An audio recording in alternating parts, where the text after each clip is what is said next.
I would be lying to you if I didn't say that I have some anxiety just even acknowledging some different labels about myself, whether I make them or others. It's secondary, they're still coming as a result of stepping out of the comfort zone, right? So yeah, this is surely going to be very interesting. So let's just kind of start with, like, I'll give you my thoughts on labels, and then I want to get kind of your take on them, right?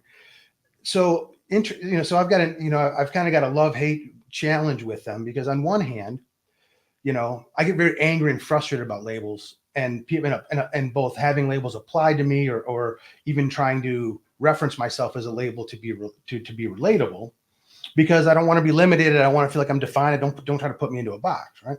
But on the other hand, right, if I have no labels and I'm totally fluid and nothing, then it makes it very challenging for me to relate to people, find a place of belonging, so to speak, a sense of community, and other things. Not to mention that I've also found tremendous relief, I'm just going to call it, right? Because I'll struggle looking for words at times. And so finding the other labels, and just like their definitions and descriptions and things like that, will allow me to understand and adopt new words and new vernacular that helps me to articulate what I was feeling but couldn't say. And so then it's like uber helpful, right? So anyway, so I've always kind of got this push pull between whether I like them, don't like them, and anyway, so let me just pause there and say, what's been your experience, and how have you kind of gotten at peace with that part?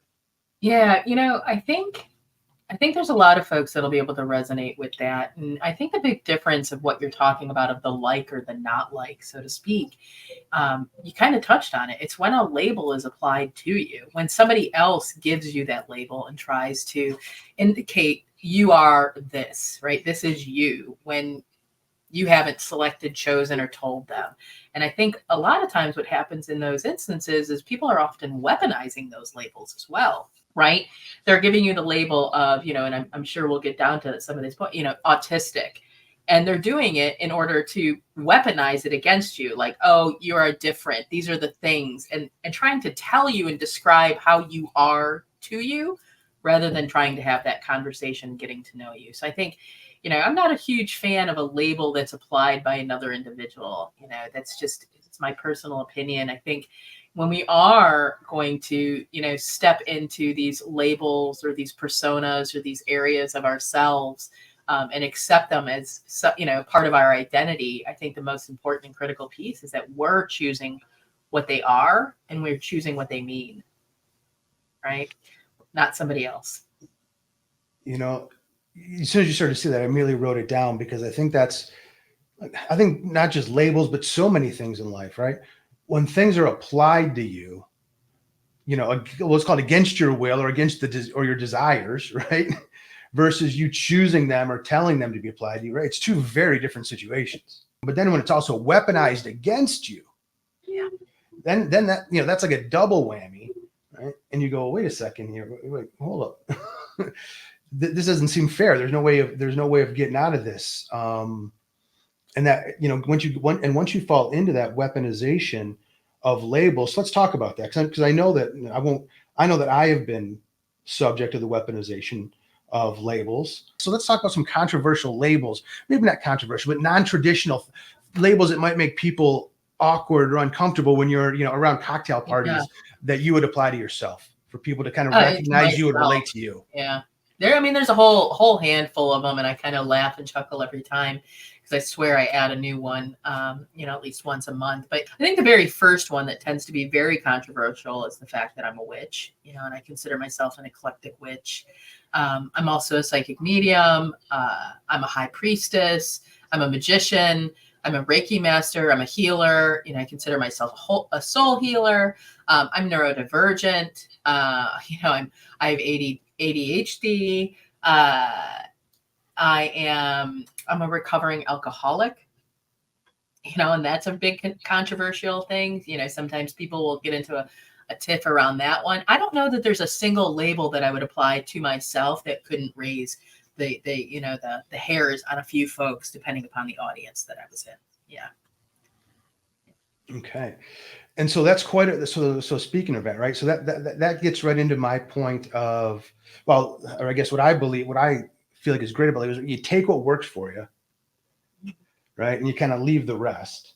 Yeah, you asked the question of, like, how do I get comfortable with it, Yeah. And I'll tell you, I think the number one thing is I made the choice, right? I was the one that chose to apply these labels to myself. And all of them haven't been, they often haven't all been comfortable, it just, even when I go back, the two probably most controversial is, labeling myself a witch and labeling myself an alcoholic, and it took me probably 2 years of looking at my relationship with alcohol before I was willing to admit that I was an alcoholic and literally put that label upon myself. And I will continue, there are some folks that step into recovery that, will decide to not embrace that term to describe themselves anymore. But to me, it's a really huge part of my own, sober journey is accepting that label.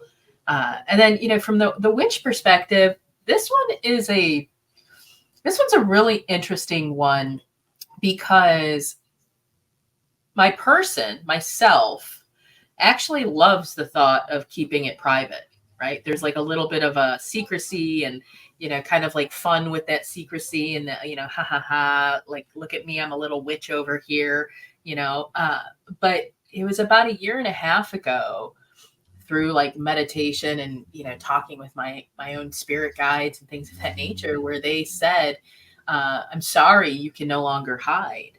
You have to make it known. It's part of your journey. That's part of your purpose, is to show people that embracing this path, these beliefs, and this spiritual practice actually has a purpose in life. And it's not something that's trivial or something that should be,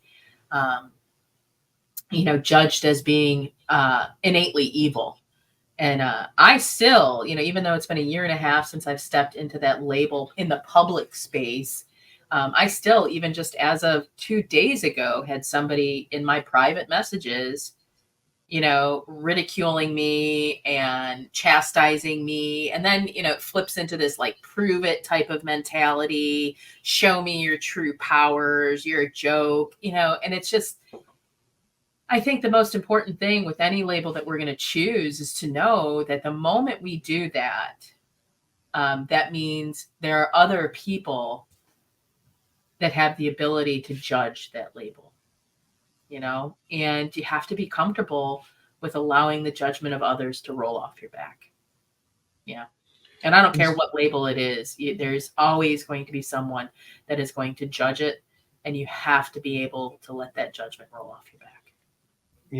Archie, I want to take this time to reiterate, and that's what my hope is with this, and my focus with this podcast is the separation.